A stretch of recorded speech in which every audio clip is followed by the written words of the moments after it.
Se precisa que más o menos el 3 al 4% de los mexicanos, de los hombres mexicanos, pueden sufrir cáncer de riñón.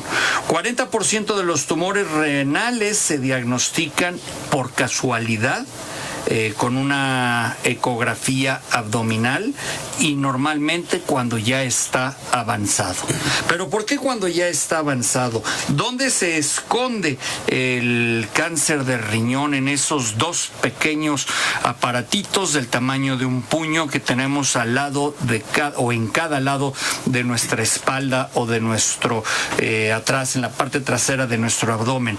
Está conmigo el doctor José Alberto Guante Pérez del Centro Médico ABC. Me da mucho gusto que nos acompañes, José Alberto. Y pues es un tema que lamentablemente a veces lo descubren muy tarde, pero si tomamos conciencia, como lo estamos haciendo ahora en el programa, podríamos detectarlo a tiempo y en forma precoz y por lo tanto curarlo, ¿no?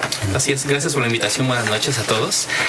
Es un cáncer que por suerte no es tan frecuente en nuestra población. De todos los cánceres que padece nuestra población mexicana, solo el 2 o 3% de ellos corresponden a un cáncer de riñón. ¿Qué factores son los que se asocian con este cáncer? En primer lugar, tenemos algunos hábitos que pueden ser modificables. El más importante es tabaquismo. Algún otro que es la hipertensión y el sobrepeso, el hecho de tener mayor cantidad de grasa en el cuerpo. Estos factores hacen que un porcentaje no menospreciable de nuestra población tenga ese riesgo directo. Y como bien lo decías al inicio, no es un cáncer que al inicio te dé algún síntoma en especial como para poder diagnosticarlo o sospecharlo, sino hasta que esto tiene etapas avanzadas. Y un porcentaje alto de esto se diagnostica cuando se realiza un estudio por otra causa. Por ejemplo, alguien que tuvo una caída en bicicleta, se pegó y se realiza un estudio. O se sospecha apendicitis y se ve un riñón que tiene una bolita que deteriora precisamente el contorno de la silueta renal, que este riñón se encuentra con una masa diferente a lo normal. Y es donde podemos ver de manera incidental un tumor renal que requiere obviamente el tratamiento oportuno. ¿Por qué dices quien se cae en una bici? Yo hago bici de montaña y me he caído muchas veces. De hecho, ahorita traigo una contractura justo en la parte del riñón porque tenía un aire acondicionado atrás, pero bueno, creo que no tengo ningún problema de riñón. Sí, claro, no particularmente bicicleta o patines, pero me refiero a que se realiza un estudio por otra causa, muy frecuentemente por un dolor inespecífico o bien por un accidente, que sería lo más frecuente realizar en alguien joven un estudio por otra causa. Y por ejemplo, cuando hacen estas ecografías, ¿cómo se detecta? Porque dices que se ve una bolita en el riñón. ¿Podría esconderse? ¿Podría estar más atrás en alguna de las capas del riñón? Así es una lesión que comienza por dentro, lo que llamamos el parénquima del renal, es decir, la carnita, la parte activa, la que está realizando la función de filtro. Si nosotros realizamos un estudio de imagen, lo más sencillo es un ultrasonido. Al ver el ultrasonido podemos medir las dimensiones de este riñón, podemos ver prácticamente de uno al otro lado de su cápsula, verlo por dentro, ver la periferia y lesiones incluso menores a 1 centímetro. Por este método que es fácil y relativamente barato se puede diagnosticar. Se ve una masa, se ve algo diferente al resto del tejido y precisamente con este estudio, que puede ser incluso realizado en muchas ocasiones sin tanta experiencia, se puede llegar a ver esta lesión. O por ejemplo una tomografía computarizada, que es donde se ve con mucho más detalle. Pero este estudio, que es relativamente sencillo y que es no tan caro, no tan costoso, nos puede determinar que hay una lesión que se debe estudiar. Los riñones son filtros que limpian la sangre. ¿Es correcto? ¿Así funcionan? Son dos filtros que tenemos, como dije, del tamaño de un puño. Y van a eliminar todos los desechos que tiene nuestro organismo, ya sea por comer, por tomar o por lo que pase por el cuerpo a través del riñón y por medio de la orina, ¿es correcto? Exactamente. Ese es el proceso, es como destilar un tequila. Exactamente. Lo que el riñón realiza son varias funciones que podemos dividir en dos. La primera es filtrar la sangre y mantener el equilibrio del líquido en nuestro cuerpo. De esta forma es capaz de detectar si alguna sustancia se encuentra en exceso y debe eliminarse, o bien en situaciones como depresión de líquido por la sed o por deshidratación, es capaz de reabsorberlo para mantenerlo dentro del cuerpo. De esta forma también puede producir otras sustancias como la como la eritropoyetina, que forma la sangre cuando esto se está perdiendo, da el aviso de que se debe formar nuevas células rojas, dentro de lo más importante. Lo que puede generar un cáncer de riñón, dijiste, es el tabaquismo, el consumo el fumar. ¿Por qué?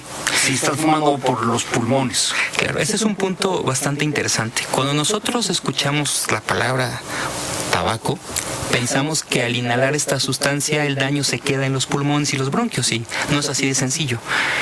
El tabaco tiene muchísimas sustancias que al procesarse químicamente, al quemarse, llegan al pulmón, se absorbe, pasa primero por los bronquios, pero es una droga universal que no termina en la vía respiratoria. Parte de estas sustancias tienen la capacidad de llegar a la sangre, viajar por el organismo y, como bien lo decían hace rato, el riñón tiene una función de filtro donde estas sustancias en muchos casos son filtradas. Pero como el riñón tiene ciertas características, tamaños moleculares muy pequeños, muchas sustancias se pueden acumular. Y si bien yo tomo un cigarro, inhalo esta sustancia y por un promedio de 6 segundos entra y sale, estas sustancias cuando se encuentran en vía urinaria puede pasar horas o incluso mucho tiempo en el cual se está depurando y el daño es mucho mayor. Pero llega a la vía urinaria a través de la saliva, entonces.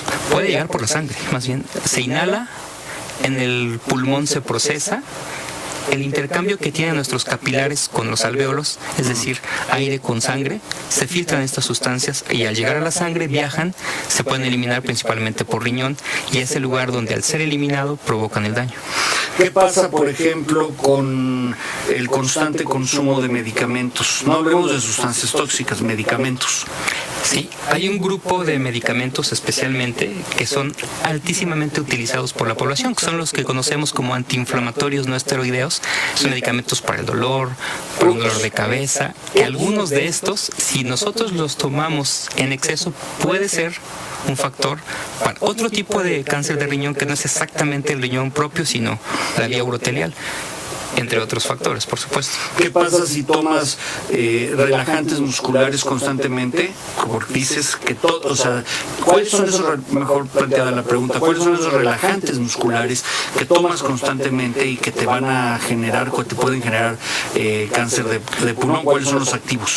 Claro, bueno, el relajante muscular como tal, como el metocarbamol, no, más bien el antiinflamatorio no esteroideo. El diclofenaco, naproxen y ibuprofeno son los más frecuentes. O sea, aspirina, Tylenol, buferín, Tempra, todos esos. Estas marcas son más una sustancia que se llama paracetamol, que esta no se asocia directamente. Son otros medicamentos que actúan a nivel de una sustancia químicas que son prostaglandinas, que generan un intercambio diferente en el riñón. Voltaren, por ejemplo, ese sería uno. Pero se lo tomas cuando te duele la espalda 3 días o 4 días. Exactamente. No lo vas a tomar diario. El problema es cuando se tiene un uso prolongado o un abuso en la dosis que se indica.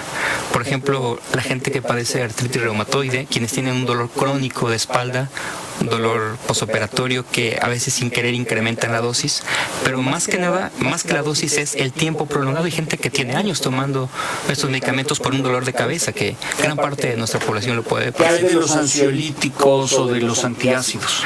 No se les asocia, o no se conoce una asociación directa de cáncer renal con estos medicamentos. Tú tomas ranicen, ranitidina, pues, omeprazol, pantoprazol en forma constante porque eres una persona que vive con acidez, ¿no tienes peligro de sufrir cáncer de riñón? No conocido. Lo que sí se conoce son este grupo de medicamentos directamente. Y si tomas antidepresivos o ansiolíticos, llámese Tafil, Valium, Alción, todos esos, Ribotril, etcétera, ¿esos pueden generar o tampoco? No se conoce. Déjame ir a noticias e informe vial y volvemos. Soy Eddie Warman, siempre 88.9. Mañana viene María María Ampudia a hablarnos de los albergues en México. ¿Se acuerda este albergue de la Gran Familia? Bueno, María Ampudia nos habló ese mismo día y nos contó en qué condiciones habían encontrado el albergue y cómo vivían los niños. Fox y Marta Sagún dijeron que no era cierto, y ya ve lo que ha sido esta historia. Además, vamos a probar el Mercedes C250. Viene el director de Mercedes, Pedro Tavera, y Bodegas Terrazas, las bodegas de Argentina, van a estar aquí. Noticias e informe vial, y volvemos. Soy Eddie Warman, siempre 88.9.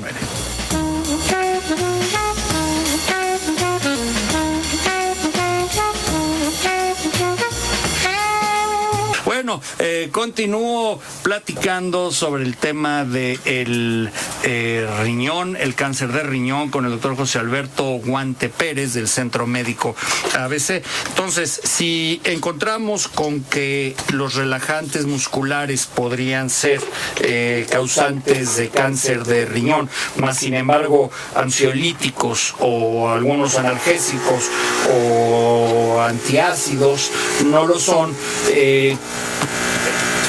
¿qué otra cosa puede generar, además del tabaco, el fumar, puede generar el cáncer de riñón? ¿Y por qué es tan peligroso?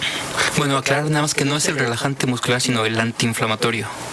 Los antiinflamatorios no esteroideos, que muchas veces vienen juntos, pero los factores más importantes en el grueso del tipo de tumor renal que se padece en nuestra población son causados por el tabaco, por la hipertensión, sobre todo aquella que no se controla y que se prolonga, y también un poquito la obesidad. Estos factores son importantes porque lo que traducen, tanto la hipertensión como el tabaco, es cierto daño, cierto traumatismo, algunas células que generan cambios. Cosas raras, muy poco frecuentes, que quizá no vale la pena ahondar, pero mencionar es que hay enfermedades genéticas que lo predisponen. Pero la gran mayoría es el factor de tabaco con hipertensión y obesidad. ¿Factores genéticos? Factores genéticos, existe un grupo de enfermedades que son, por fortuna, muy poco frecuentes, como algunas alteraciones genéticas del Von-Hippel-Lindau, que es una traslocación genética que tiene problemas tanto a nivel oftalmológico y renal, que son poco frecuentes, pero son personas que se tienen diagnosticadas y que ellos de manera especial se vigila la función renal y en general pues el riñón durante toda la vida. ¿Y cómo se previene y cómo se quita? La parte genética no es posible, solo se detecta y se sabe que tiene predisposición a este tipo de cáncer, pero evitar no se puede. No hay manera de prevenir, además dejando de fumar y no consumiendo estos productos como el desinflamante. ¿No hay otra manera de prevenir el cáncer? No, como no se conocen más factores precisos, por lo menos en la gran cantidad de los pacientes estudiados y que tienen cáncer, lo que se puede hacer es, ante una prevención que es difícil, lo que sí se puede hacer es detectar de manera temprana a los que lo pudieran tener. Es decir, no podemos evitarlo más que disminuyendo el hábito de fumar. El tabaco, vale la pena mencionar que es un hábito reconocido por la Organización Mundial de la Salud como el factor modificable más importante de todas las causas de muerte a nivel mundial. ¿Qué quiero decir con esto? Si analizamos de qué muere la gente en todas las partes del mundo, accidentes, enfermedades cardiovasculares, problemas por diabetes y cáncer, y nos dijeran que solo podemos modificar un factor, y modificamos el tabaco, es aquel que nos podría mover las causas de muerte. La gente se infartaría menos, tendría menos complicaciones por diabetes, algún tipo de cáncer podría desaparecer, entre otras que son las más importantes. ¿Cómo se cura, si es que se puede curar? Bueno, ¿qué podemos hacer? El cáncer de riñón va directamente relacionado con el tamaño que tiene el tumor. Si nosotros detectamos por un check-up básico, que sería un examen de orina y un ultrasonido, nosotros podemos ver una masa muy pequeña. Cuando esta masa tiene un tamaño menor en proporción, en tamaño a 4 centímetros, decimos que tiene una etapa inicial. En muchos casos es posible realizar una cirugía en la cual se preserva el resto del riñón sano, se hace un corte, se incide sobre la lesión, alrededor se dejan los bordes negativos de este tumor y se puede preservar. Cuando este tamaño aumenta o se encuentra en zonas muy comprometidas como cerca de los vasos renales, es más difícil y sí se necesita hacer una cirugía completa. Entonces lo más importante es detectar temprano para que en algunos casos se detecte ese tamaño, se corte parcialmente. En el caso contrario, mientras más grande es este tumor, la sobrevida y la respuesta va a ser menor. Avanza de acuerdo a las 4 etapas que tenemos de este tumor renal. ¿Cómo te localizamos, doctor? Bueno, la locación puede ser directamente del consultorio con los datos que se tienen y ante cualquier duda, pues yo creo que incluso por correo electrónico se podría detectar también. El correo electrónico es alhuante. ALHU ante, como guante pero con H. Exactamente. @hotmail.com. Por si se tuviera alguna duda, con mucho gusto se podría analizar. Si requieren alguna información, podemos dar algún tipo de fuente bibliográfica confiable para leer del tema. Y por supuesto. Y en el Centro Médico ABC en general. Por cierto, el teléfono del Centro Médico ABC es 5230-8000. 5230-8000. El primer indicio, un poquito de sangre en la orina, un dolor constante en un lateral, a la altura del riñón, cansancio, ¿qué otra? Así es, son los más importantes. En general, cuando se hace una valoración inicial, lo que preferimos es hacer un examen de orina para poder detectar sangre que incluso no puedas ver al ir al baño. No toda se puede ver. A veces cuando la cantidad de sangre es muy pequeña, se ve una orina normal. Ay, nanita. Cuando la cantidad es mayor, ya se puede ver lo que nosotros llamamos la hematuria macroscópica, es decir, la sangre que se encuentra en la orina, pero que ya es visible. Entonces, pero más allá de pensar muchas veces en el tema de cáncer, hay que pensar que, por suerte, en México es un tumor poco frecuente, pero es mucho más frecuente encontrar, por ejemplo, una piedra en vía urinaria, una infección, que es fácil detectar y en la gran mayoría de los casos muy fácil curar. Pensar en que la salud no solo es pensar en tragedias, sino cosas sencillas que igual de fácil es tratar.